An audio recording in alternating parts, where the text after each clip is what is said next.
எங்க உங்க அப்பாவையே காணோம்? தேடிட்டு இருக்க அவசியமே இல்லை. கோட்டையிலே இருக்கிறேன், நான் தான் ஆட்சியில் இருக்கிறேன். இந்த ஸ்டாலின் தான் முதலமைச்சர். Satyabama Institute of Science and Technology, Chennai and Sri Perumbudur. ஒரு ஊர்ல ஒரு பெரியவர் வெயில் ரொம்ப ஜாஸ்தியா இருக்குன்னு சொல்லிட்டு கண்ணுக்கு மேல கை வச்சுக்கிட்டு இப்படி சுத்தி முத்தி தேடிக்கிட்டு இருந்தாராம். அப்ப கூட இருந்த ஒரு சின்ன பையன் என்ன தேடுறீங்க அப்படின்னு கேட்டானா. அதுக்கு அந்த பெரியவர் சொன்னாரா, அது ஒண்ணு இல்ல தம்பி, உங்க அப்பா இங்கதான் இருப்பாருன்னு சொன்னாங்க, அதான் தேடிக்கிட்டு இருக்கேன். எங்க உங்க அப்பாவையே காணோம்?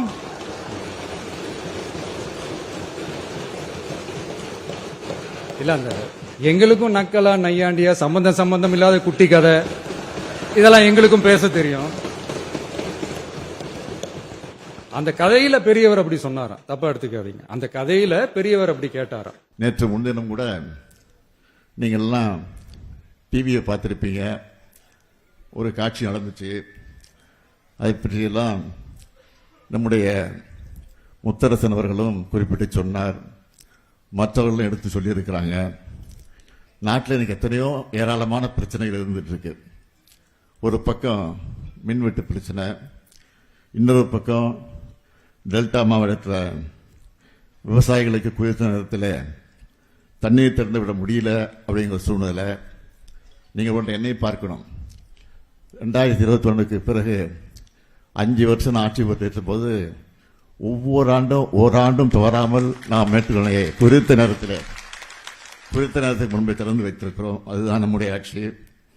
ஆனால் இதையெல்லாம் எடுத்து சொல்லி எதிர்க்கட்சியினுடைய தலைவராக இருக்கக்கூடிய நம்முடைய உதயநிதி அவர்கள் விளக்கமா விரிவா சட்டமன்றத்தில் பேசி இருக்கக்கூடிய சூழ்நிலையெல்லாம் எடுத்து சொல்லி அதன் மூலமாக முதலமைச்சர் அவர்கள் பதில் சொல்ல வேண்டும் என்று கேட்டிருக்கிறார். ஆனால் சட்டமன்றத்தில் முதலமைச்சராக இருக்கக்கூடிய என்ன பதில் சொன்னார்? எங்கே காணும், உங்க அப்பாவை காணும், இதை சொல்லி இருக்கிறார். அப்பா அங்க தேடாதீங்க, மக்கள் மனசை பயந்து இருக்கிறான். அது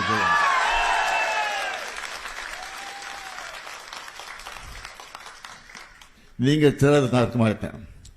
மக்கள் தேர்தல் இடத்துல நிச்சயமா நான் முதல் ஆளா நிற்பேன்.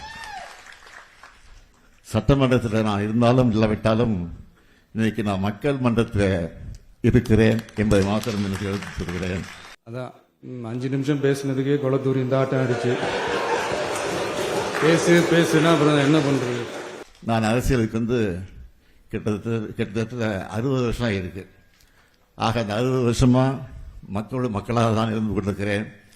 ஆட்சி இருந்தாலும் இல்லாவிட்டாலும் நாட்டு மக்களுக்காக பணியாற்றக்கூடியவர்கள் தான் திராவிட முன்னேற்ற கழகத்தை சார்ந்தவர்கள் இந்த நேரத்தில் எடுத்து சொல்லி ஒவ்வொரு மாவட்டத்திற்கும் நான் முதலமைச்சராக இருந்தபோது 4-5 முறை சென்று ஆய்வு நடத்தி, இன்னும் சொல்றேன், நான் முதலமைச்சராக இருந்தபோது 5 வருஷத்துல நான் நடத்தின மாதிரி ஆய்வு கூட்டம் எந்த முதலமைச்சரும் நடத்திருக்க மாட்டாங்க.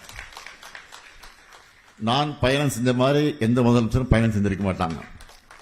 நான் கோட்டைக்கு போனதுதான் அதிகமாக இருந்திருக்கிறது, எந்த முதலமைச்சரும் அதிகமாக இருந்திருக்க மாட்டாங்க.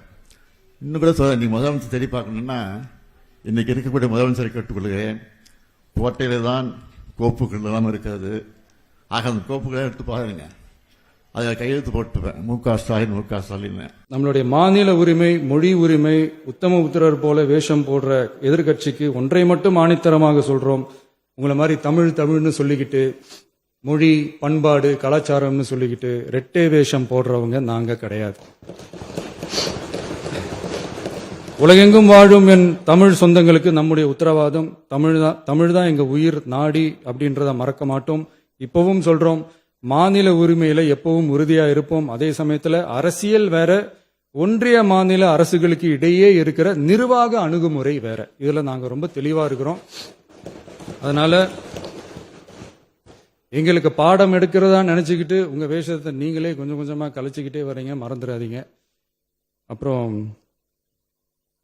நேத்து எதிர்கட்சி தலைவர், மாண்புமிகு எதிர்கட்சி தலைவர் பேசும்போது நிறைய பேசினாங்க. அதுல ஒண்ணு மட்டும், அரசு சொல்றதா நினைச்சுக்கிட்டு நம்மள இன்டைரக்டா ஈவில் அப்படின்ற அந்த வார்த்தையை யூஸ் பண்ணாங்க. எனக்கு ஒன்னே ஒண்ணுதான் சொல்லணும்னு தோணுது. ஈவில்ஸ்னு டெவில்ஸ் பேசக்கூடாது.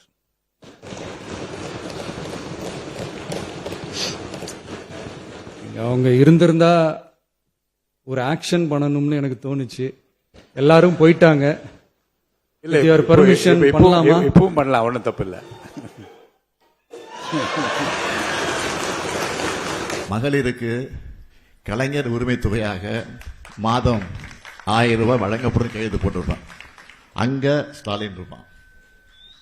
புதுமை பெண் திட்டத்தின் மூலமாக மாதம் மாதம் 1000 ரூபாய் வழங்கப்படும் என்ற அந்த கோப்பை பாருங்க, அதுலயும் மு.க. ஸ்டாலின் கைது போட்டிருப்பான். தமிழ் புதல்வன் திட்டம் 1000 ரூபாய், அதுல ஸ்டாலின் இருப்பான். ஆக எங்கேயும் நீ தேடிட்டு இருக்க அவசியமே இல்லை. கோட்டையிலே இருக்கிறேன், நான் தான் ஆட்சியில் இருக்கிறேன்.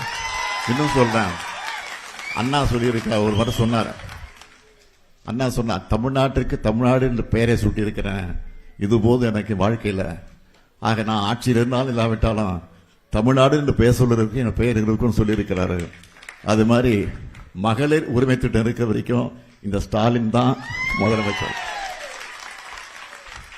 இப்படி சொல்லிட்டே இருக்கலாம். ஆக நான் இங்கே நம்முடைய மதிப்புக்குரிய சகோதரர் துணை பொதுச் செயலர் ராஜா அவர்கள் பேசுகிற போது ஒன்றை சொன்னார்கள். கூட்டணி பற்றி எல்லாம் எடுத்து சொன்னார்கள். எப்பொழுதுமே கலைஞர் அவர்கள் கூட்டணி அமைச்சா அந்த கூட்டணியை பாதுகாப்பாக வைத்திருப்பார். அவங்களாக போனாதான் வர தவிர கலைஞர் இதுவரை விட்டது கிடையாது. அதே மாதிரி தான் நானும் அவர் வழி நின்று நான் எந்த கூட்டணியாக இருந்தாலும் விடமாட்டேன். ஆனால் அவர்களாக போனால் அதற்கு நான் ஒன்றும் சொல்ல முடியாது. அதுதான் என்னுடைய கடமை. ஆனால் இன்றைக்கு இருக்கக்கூடிய மக்கள் எல்லாம் கூட்டணியே தேவையில்லை என்றுதான் சொல்லிக் கொண்டிருக்கிறார்கள். நிச்சயமாக அதையும் நாங்கள் விரைவில் பரிசீலிப்போம். Satyabama Institute of Science and Technology. Chennai and Sri Perumbudur.